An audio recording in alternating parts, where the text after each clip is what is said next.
네, 안녕하세요. 이제 여러분들하고 한 2달? 네, 짧으면 2달 정도 되겠죠, 그죠? 길면 한 3개월 정도. 3개월 이상 공부하면 안 돼요. 이제 미련한 짓이니까. 자, 한 2-3달 정도 여러분들하고 같이 이제 전기 기능사, 자, 이론 과정부터 해서 공부를 해나갈 저는 주리호 강사라고 합니다. 믿음직하게 생겼죠, 그죠? 믿고 쭉 따라오시면 여러분들 학교까지 다이렉트로 안내를 해드릴 테니까, 저한테 배우시는 것만 알면 뭐 한 7, 80점 맞는 건 아무 문제가 없어요. 우리가 어차피 100점 맞으러 가는 거 아니다, 그죠? 제가 자격증 합격만 하면 되니까 아무 힘든 거 빼고 우리가 충분히 할 수 있는 것들 위주로만 해가지고 한번 공부를 해볼게요. 그래도 이제 원대한 포부를 안고 내가 자격증 하나 정도는 가지고 있어야겠다 생각을 하셔가지고 이제 학원을 등록을 하시고 이제 강의를 끊고 하셨다, 그죠? 근데 우리가 이제 쭉 살아보면 그래요. 오늘이 금요일이에요, 그죠? 기분이 좋다, 그죠? 금요일이면 기분이 좋아. 자, 오늘이 일요일이에요. 기분이 좋아요, 안 좋아요? 별로 안 좋아. 왜? 내일이 월요일이거든. 이게 생각을 해보면 금요일은 학교 가야 안 가요? 가요. 금요일날 일해요, 안 해요? 일한단 말이야. 일요일은 안 해. 학교도 안 가고 일도 안 하고 그냥 집에서 쉬어요.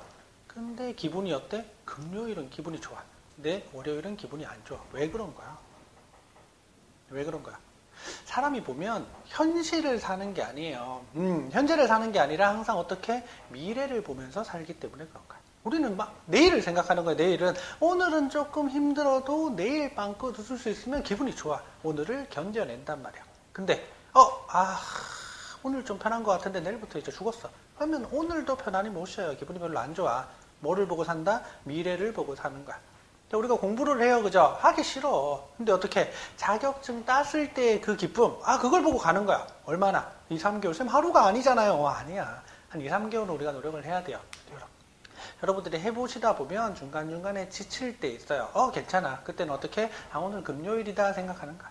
그죠? 오늘만 빡세게 하면 내일부터 놀 수가 있어요. 물론 내일 놀면 안 돼요. 이제 시험 보실 때까지는 쭉쭉 가야 돼요. 그죠? 자, 우리 이제 시험 얘기를 조금 해볼까요? 자, 전기 기능사예요. 그죠? 자, 기능사 그럼 뭐야? 엄청 쉬운 것 같아. 기능사 그러면 우리가 이제 가지고 있는 기본적으로 이제 나라에서 제공해주는 자격증 중에서 가장 기본적인 거야. 자격 제한이 있어요, 없어요? 없어. 자격 제한이 없다라고 하는 게 무슨 얘기예요? 자격 제한이 없다. 누구나 딸 수 있다 이런 얘기예요. 초등학생도 딸 수 있어. 시험 볼 수 있어요. 떨어지겠지. 기가 막히게 찍는 애들 어차피 이제 기능사 객관식이니까. 자, 필기시험 같은 경우에는 60문제 객관식으로 이루어진다, 그죠? 그 얘기는 조금 이따 다시 하도록 하고. 어쨌든 초등학생도 볼 수 있어. 유치원생도 볼 수 있어요. 중학생, 고등학생, 전기랑 아무 관계 없는 사람들도 다 볼 수 있는 게 바로 전기 기능사 자격증이에요. 그러다 보니까 이런 자격증이라고 하는 게 원래 그래. 우리 1등 해야지 줘요? 아니야. 2등 해야 줘요? 아니란 말이야. 100명이 시험 봤다고 10등 안에 들어야지 자격증을 준다 이런 게 아니에요. 어떻게? 100명 보면 100명 다 줄 수도 있어요. 100명 봤는데 1명도 안 줄 수도 있어요. 이런 걸 우리가 절대평가다라고 얘기를 해줘요. 기준점을 딱 정해놓는 거야. 몇 점? 100점 만점에 60점이다 라고 하는 기준을 정해놓고 그 이상이 되면 60점부터 전부 다 자격증을 주는 시험. 이게 우리가 지금 치르고자 하는 전기 기능사 시험이에요. 그러다 보니까 이게 네가 전기를 다룰 수 있는 자격이 되냐 안 되냐를 평가하는 시험이에요. 그러니까 무조건 어렵게 막 미친 듯이 이거는 뭐 절대 못 푸는 문제들만 60문제 나오냐? 그렇지가 않단 말이야. 이 정도는 알아야 돼. 이 정도는 알아야지 너한테 자격증을 줄 수 있어. 이 정도까지 알면 좋은데 이만큼 알면 진짜 좋겠다라고 하는 문제들이 난이도가 이렇게 나눠져가지고 출제가 된단 말이야. 그러다 보니까 어떤 문제는 엄청 쉬워. 눈은 뜨고 눈은 떠야지 풀 수 있죠, 그죠? 눈만 뜨고 문제만 제대로 읽고 손만 있으면 풀 수 있는 문제들이 출제가 돼요. 출제가 된다고요. 근데 이건 조금 생각해야 돼. 그런 문제들도 출제가 돼요. 이건 조금 고급 지식을 요하는 거야. 그런 문제들도 출제가 돼요. 다 맞춰야 돼? 아니란 말이야. 기본적으로 무조건 맞춰야 되는 문제 맞춰야 돼요. 조금 생각하는 문제 맞춰야 돼. 그 정도 맞추면 합격권이에요. 근데 이게 또 객관식이다, 그죠? 그럼 조금 맞춰야 되는 문제들, 이거는 내가 알고 이거는 몰라도 찍어서 맞추는 경우도 있어요. 왜? 문제가 60문제고 사지선다니까. 사실 1번만 쭉 찍어도 몇 개 맞아요? 15개는 맞을 수 있단 말이에요, 시험이. 물론 꼭 그렇게 나눠져서 가는 건 아니지만. 그래서 우리가 기본적으로 시험을 보실 때 여러분들이 절반은 내가 무조건 다 아는 문제다. 절반은 내가 정답을 알고 있는 문제다라고 하면 합격이야, 그냥. 60문제 중에 30문제를 내가 정답을 알고 있다. 그럼 나머지 30개는 1번만 쭉 찍는 거야. 그래도 몇 개 맞아요? 6, 4, 24, 7, 4, 28, 7개는 맞는 거야. 물론 통계적으로 그렇다는 거지. 정말 재수가 없으면 내가 30개 확실히 맞추고 나머지 30개를 모르겠어. 쭉 1번만 찍었어. 3개 맞는 거야. 떨어질 수도 있어요. 그러니까 안 되지, 그치? 기본적으로 우리가 어떻게 책을 펴고 공부를 했다라고 하면 한 40문제 정도는 맞출 생각을 하고 가야 되는 거예요. 또 쌤한테 배웠는데 40문제를 못 맞췄다. 환불을 해줄 수는 없고 뭐 어떻게 혼나야 돼. 공부를 똑바로 안 한 거야. 쌤이 얘기한 것 중에서 적어도 50개는 쌤하고 함께 풀었던 문제들만 나온단 말이야. 쌤한테 배웠던 것들만 나와요. 물론 한 번 들었다고 어떻게 다 아냐고, 2번 들었다고 어떻게 다 아냐고 선생님도 아닌데, 그죠? 열심히 배우면 저한테 50문제를 얻어갔다 그래도 실제로 여러분들 시험장 가시면 한 10%, 많게는 20% 정도는 또 기억이 안 나는 거야. 틀리는 거야. 그래도 40문제는 맞아서 충분히 합격할 수가 있어요. 그죠? 그러니까 이제 쌤한테 배운 것들은 지금부터 토시 하나 빼지 않고 다 달달 외워야겠다라고 생각을 하셔야 돼요. 강의 그렇게 길지 않아요. 시간도 길지도 않고 내용도 여러분들 외우는 거 좋아요? 외우는 거? 쌤이 이렇게 좀 잘생기고 똑똑하게 생겼지만 머리가 좀 나빠. 쌤 외우는 걸 그렇게 싫어요. 못 외우겠어. 외우지를 못하겠어요. 그래서 쌤이 외우는 걸 최소화해가지고 공부하는 습관을 어렸을 때부터 들렸어요. 잘 알아요. 요만큼만 조금만 외워가지고도 어떻게든지 문제를 풀어보려고 잔머리라면 잔머리를 많이 굴렸단 말이에요. 그걸 이제부터 어떻게 여러분들한테 주겠다. 여러분들 외우는 거 싫잖아, 그지? 기본적으로 학생들은 외우는 걸 싫어한다라고 생각을 해요. 전기 외울 게 얼마나 많아. 무진장 많아요. 그 중에서도 최소한으로 쌤이 줄여가지고 이것만 외워도 합격할 수 있게 줄여드릴 거야. 그럼 어떻게? 적어도 쌤이 외우라 그러는 걸 외워야 돼. 이건 무조건 외워야 되는. 이건 안 외우고는 답이 없는 거야. 뭐 말인지 알겠죠? 그죠? 그만큼 외우셔가지고 우리가 공부를 한번 진행을 해볼게요. 자, 시험이 어떻게 이루어지냐? 자, 전기 기능사 같은 경우에는 1년에 시험이 몇 번 있어요? 4번 있어. 4회에 있어. 쌤 5번인데요. 근데 한 번은 우리가 못 쳐. 한 번은 어떻게? 우리가 이제 공고 친구들 있죠, 그죠? 의무검정이다라고 해가지고 이제 필기가 면제되는 시험이 3회에 있어요. 그래서 우리가 실제로 칠 수 있는 시험은 1회, 2회, 4회, 5회 총 4번 있어요. 그 중에서도 뭐 우리 스케줄을 맞춰가지고 이제 여러분들이 적어도 필기 공부를 할 때 똑똑한 친구들 한 달 벼락치기에서 붙는 친구들 많아요. 사실 생각보다 많아요. 근데 보통 이렇게 준비하는 친구들이 짧게는 2달, 길게는 한 3개월 정도 생각하고 공부하시면 무난하게 합격하실 수가 있어요. 지치지 말고 3개월 동안만 강의 열심히 들으시면 들었던 거 또 듣고 적어도 제가 생각할 때 이런 동영상 강의를 여러분들이 보신다라고 하면 한 강의당 3번 이상씩은 보셔야 된다라고 생각을 해요. 우리 그런 거 있잖아요, 그죠? 드라마 같은 거 보자. 드라마 보면 오늘 너무 재밌게 봤어. 진짜 재밌는 거야. 근데 내일 되니까 TV에서 재방송을 하는 거야. 다시 봐요. 보는 친구도 있고 안 보는 친구 있죠, 그죠? 난 봤으니까 안 봐 하시는 분들도 있는데 또 아줌마들 보면 맨날 다시 보잖아, 그지? 다시 또 봐. 그럼 어떻게? 그 다음 장면이 다 생각이 나요. 어제 봤으니까. 그 다음 대사가 다 생각이 나. 왜? 어제 봤으니까. 이런 식으로 왜? 그냥 막 떠오르는 게 아니고 드라마라고 하는 건 전체적으로 스토리가 있다 보니까 얘가 이렇게 다음 순간에 고백하는구나. 맞아, 어제 봤어. 고백하더라. 라고 하는 걸 자연스럽게 알게 된단 말이에요. 동영상에도 마찬가지예요. 이걸 자꾸 공부다라고 생각하지 말고 영화나 드라마 본다 생각하시고 접근을 하시는 거야. 그리고 봤던 것 또 봐요. 그러면 이 선생님이 어저께 이거 다음에 이 얘기했는데 저 얘기했는데 라고 하는 게 생각이 나야 돼. 안 나? 한 번 더 보는 거야. 한 3번 정도 보면 맞다. 맞다 하면서 여러분들 자꾸 생각이 나실 거야. 됐어요? 그렇게 공부를 하는 거야. 가장 중요한 게 반복이에요. 한 번에 모든 걸 끝내려고 생각하지 마세요. 저 1강부터 50강까지 한 번에 처음에 다 들었는데 쌤 떨어졌어요. 왜? 한 번 들으니까 떨어진 거야. 내가 천재가 아니잖아요. 그죠? 적어도 2번, 최소한 2번, 조금 공부한다 싶으면 한 3번 정도는 보겠다라고 생각을 하셔야 돼요. 물론, 처음 볼 때보다 2번째 볼 때 더 빨라져요. 왜 아는 거거든. 조금만 잘 모르겠는 것만 신경 쓰시면 되거든. 됐어요? 그렇게 공부를 하시는 거야. 적어도 3번 정도 본다 생각을 하셔야 돼요. 자, 시험이 4회에 걸쳐서 나누어져 있는데, 문제가 몇 문제예요? 60문제예요, 60문제. 자, 근데 우리가 과목이 나눠져 있냐? 사실 세세하게 분류로 들어가다 보면 필기편이 첫 번째 전기 이론편이 있어요. 자, 열심히 공식 외우고 이놈의 전기라는 게 어떻게 이루어졌고 어떻게 만들어졌고 어떤 성질이 있고 이런 것들을 배우는 게 바로 전기 이론 파트예요. 내용도 제일 많고 외워야 될 것도 제일 많고 계산도 제일 많고 제일 짜증나는 파트가 바로 전기 이론 파트인데 개인적으로 선생님은 가장 좋아하는 파트예요. 왜? 이거는 쉽게 외우고 계산하면 답이 톡톡 튀어나와. 헷갈릴 게 없어요.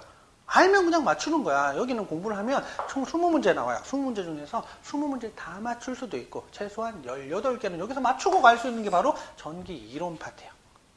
공부하기는 어렵지만 점수 따기는 제일 좋다, 제일 쉽다라고 생각하고 가셔야 돼요. 자, 두 번째는 무슨 파트가 있냐? 전기 기기 파트가 있어요. 전기 기기, 기계예요. 발전기라든지 뭐 전동기라든지 동기기, 유도기, 뭐 변압기 이런 실제로 전기를 이용해서 사용하는 기기들에 대한 내용인데 사실 이 부분이 제일 어려워. 왜? 뭔가를 이해를 해가지고 걔를 적용을 시켜서 발생하는 2차적인 특징 같은 것들을 여러분들 공부를 하셔야 되거든. 근데 사실 여기는 많이 외우면 되는 부분들이야.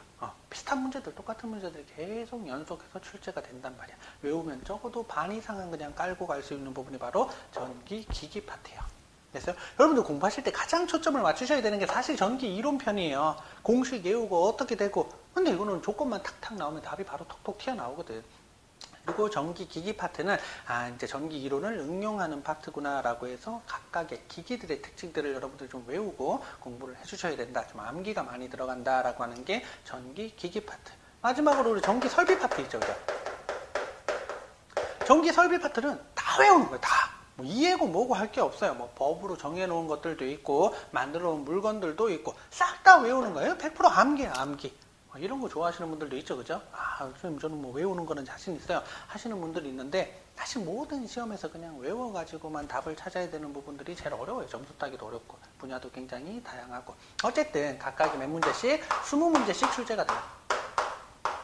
20문제 출제가 돼요. 어디가 이제 여러분들 공부를 해보시다 보면 저는 이 파트가 조금 더 자신이 있어요. 이 파트는 조금 어려워요 하시는 분들이 있겠다, 그죠? 거기에 맞추셔가지고 여러분들이 공부를 해주시면 되는 거고 저는 이게 제일 좋아. 그 다음 이거 외우는 거 제일 싫어요. 대학생들 뭐 점수 따는 거 보면 여기서도 많이 따고 여기서도 많이 따고 전기기기 빵점 맞고도 붙으시는 분들이 있어요. 선생님 꽈락 없어요? 꽈락이 없는 거야. 우리는 그냥 뒤죽박죽 섞여서 60문제가 출제가 돼요. 그 60문제 중에서 60% 몇 문제? 66에 36 36문제 맞추면 합격. 근데 우리가 36개 맞고 붙은 그런 친구도 없어요. 지금 제 강의를 듣고 있다 최소 몇 개? 42개 42개 밑으로 세면 더 혼나. 선생님 저 붙었는데요 소리도 하지 마. 그죠? 자신있게 조금 공부했다 그러면 50개. 선생님 제가 시간이 좀 없었어요. 이거 45개. 선생님 진짜 겨우겨우 한 번 봤어요. 42개. 선생님 이거 밑으로는 떨어진 거야. 그렇게 생각을 하세요. 이제 항상 여유있게 36개 맞추러 가는 게 아니고 우리가 40개에서 42개 정도 맞추러 간다 생각하고 공부를 하시는 거야. 실제로 여러분들이 모의고사를 본다든지 관연도 기출문제를 풀 때도 40개 밑으로 맞았으면 36개 넘었다고 붙었다 생각하면 안 돼. 항상 시험장에 가면 여러분들도 긴장을 하신단 말이야. 하지 말라 그래도 해. 사람은 저도 다 알고 있어도 시험장 가면 긴장한단 말이야. 왜 나는 60개 다 맞아야 되거든. 긴장을 해요. 사람들은 누구나 긴장을 한단 말이야. 그러면 실수를 하겠죠, 그죠? 그런 것들을 감안을 하셔가지고 그냥 여러분들 공부를 하실 때는 적어도 40개, 42개 이상은 항상 맞추겠다 생각을 하고 가셔야 돼요. 어쨌든 우리는 좋은 게 뭐야? 꽈락이 없어요. 선생님 저 전기 이론 한 개 맞았는데 괜찮아. 다른 거 다 합쳐서 36개 맞으면 돼요. 선생님 전기기기 2개 맞았는데 괜찮아. 꽈락이 없어요. 그래서 여러분들이 공부를 하시다가 이 과목에 선생님 저는 너무 자신이 없어요 라고 하시는 분들 있죠, 그죠? 그럼 과목을 포기한다? 포기는 하면 안 돼요. 포기는 하지 말고 마찬가지예요. 우리가 전기 이론 파트에서도 제일 기초적이고 기본적이고 쉬운 것들이 있어요. 그런 것들은 알고 가야지. 그런 것들도 문제로 나온단 말이야. 몇 문제? 5문제 이상 나와요. 그런 것들은 맞춰야 돼. 됐어요? 그냥 아무것도 아니지만 다음 쿨롱의 법칙을 설명한 것, 옴의 법칙으로 맞는 것은 이런 걸 틀리면 안 된단 말이야. 그런 것들. 이 과목은 내가 싫으니까 아예 하나도 안 볼 거야 라고 하지 마시고 싫어하는 과목 중에서도 어떻게 가장 기본되는 건 쉬워. 1, 2, 3, 4는 쉽단 말이야. 그거까지는 외우시고 조금 복잡해. 됐어. 이건 안 할래. 라고 공부를 하셔도 돼요. 제가 진행을 해나가면서 이건 꼭 알아야 돼요. 이거는 여러분들 조금 고득 좀 하려면 알아야 돼요. 몰라도 돼. 이거 몰라도 합격하는데 아무 지장 없어요. 설명 다 해드릴 거야. 그렇죠? 그런 식으로 여러분들이 체크를 하셔가지고 공부를 한번 해볼게요. 또 객관식 시험이라 그래가지고 전부 다 친구들이 그런 친구도 있어요. 선생님 저 그냥 문제답 외우면 안 돼요? 안 돼. 자, 우리가 이제 CBT다라고 하는 제도를 맞춰가지고 이제 시험지를 안 받고 컴퓨터로 운전면허 시험 보듯이 이제 컴퓨터에 나와 있는 문제들을 이렇게 찍게 문제가 바뀌었어요. 누가 출제하는 게 아니야. 컴퓨터에다가 문제를 몇만 개를 때려놔요. 그러면 두두두두두 해서 60문제 뿅 뽑아가지고 우리 시험에 나오는 거야. 시험 보실 때 옆자리 친구하고 저하고 문제가 달라. 앞자리하고 나하고 문제가 달라. 뭐 컨닝할 수도 없어요. 이게 뭐 합격자 발표 이런 것도 없어. 그냥 시험 끝나면 바로 점수가 뜨고 합격입니다, 불합격입니다 떠요. 그러다 보니까 선생님 그러면 제가 문제를 잔뜩 해가지고 외우면 되지 않아요? 문제를 어떻게 다 외워? 10,000개 문제 외울 수 있어요? 못 외워. 실제로 여러분들이 문제를 풀어봤던 문제라고 시험 나가면 무조건 맞춰? 또 아니란 말이야 그것도. 이론이 바탕이 돼야 돼요. 그렇다고 모든 이론을 빠삭하게 외워야지만 문제를 풀 수 있다 이런 거 아니에요. 여러분들이 문제를 풀 수 있는 최소한의 이론을 제가 정리를 해드릴 거야. 적어도 제가 가르쳐드린 이론들은 머릿속에 반드시 집어넣고 문제로 적용을 시키면서 합격으로 한번 가보자 이거야. 됐어요? 이런 얘기들이 재밌어. 왜? 이거는 공부 안 해도 그래도 머리 안 아프거든. 됐어요? 그렇다고 오리엔테이션만 계속 돌려보시는 친구들 있어요. 한 번만 봐요. OT는 그냥 한 번만 보고. 뭐를? 실제 내용, 실제 문제 이런 것들을 적어도 3번은 반복하겠다 생각을 하시고 지금부터 한번 시작을 해볼게요.